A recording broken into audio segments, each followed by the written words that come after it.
Good afternoon. আজকে রান্না করেছি কই ফিশ, কই মাছের পাতলা ঝোল করেছি বেগুন দিয়ে। কই মাছগুলোকে ধুয়ে ভালো করে নুন হলুদ মাখিয়ে রেখে দিয়েছিলাম। তারপর কড়াইতে তেল দিয়েছি, কই মাছগুলোকে ভেজেছি।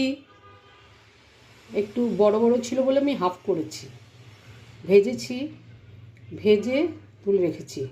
এবার কালো জিরে ফোড়ন দিয়েছি, আর একটা পেস্ট করেছি টমেটো, আদা, জিরে, ধনে সব পেস্ট করে, আর তার সঙ্গে কাশ্মীরি লঙ্কার গুঁড়ো দিয়েছি।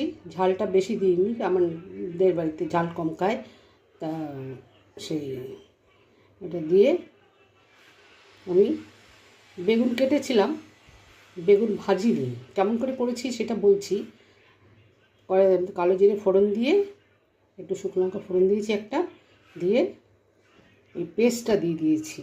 আদা দিয়েছি, টমেটো বাটা, জিরের গুঁড়ো, ধনের গুঁড়ো সব একসঙ্গে পেস্টটা করে আর কাশ্মীরি লঙ্কার গুঁড়ো দিয়েছি, দিয়ে পেস্টটা করে সেটা দিয়ে কষাতে যখন তেল ছেড়ে বেরিয়ে এসছে তখন জল দিয়েছি। এবার জলটা যখন ফুটে ওঠে, আর নুন হলুদ তো দিতেই হয়, জলটা যখন ফুটে উঠেছে তখন বেগুনগুলো ছেড়ে দিয়েছি। দিয়ে বেগুনগুলো একটু যখন দেখলাম নরম হয়েছে, মাছগুলোকে দিয়েছি। দিয়ে আজকে বেগুন করেছি, কই বেগুন। তোমাদের কেমন লাগলো জানাবে। আমার থেকে তোমার সবাই ভালোই রান্না করো, কিন্তু তবু আমার রান্নাটা কেমন লাগলো কমেন্ট করে জানিও। হ্যাঁ, আমার বিনীত অনুরোধ, আমার কমেন্ট বক্সে কেউ কমেন্ট করছো না, তাই কমেন্ট করবে, কেমন লাগলো তোমাদের জানিও। হ্যাঁ, আর যারা এখনও চ্যানেলটাকে সাবস্ক্রাইব করোনি তারা সাবস্ক্রাইব করে দিও, আর লাইক করো, শেয়ার করো।